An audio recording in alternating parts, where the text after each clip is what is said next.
Okay, so you got your Ryobi expanded tool with your stringer. I bought this generic line, 0.8 by 100 foot. I've seen people use 0.095, so I would get that. It's a little thicker and it'll last longer. Okay, to restring this, you don't even have to take the device off the stringer. All you got to do is that hole there where the string comes out has to be pointing at this arrow. You see how the arrow is pointing right here? I'll try to do a close-up. Right there is the hole, and it's lined up with this other arrow straight on there. And all you got to do, in my case, I cut about a 3-foot piece of line off.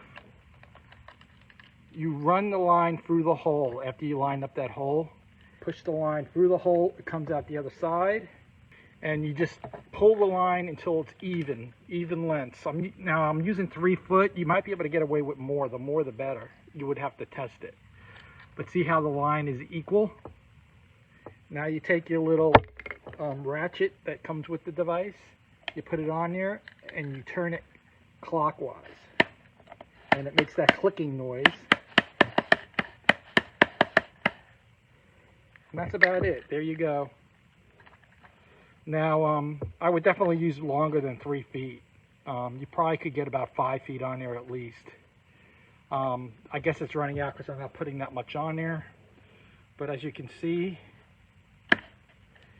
it went on within a few seconds.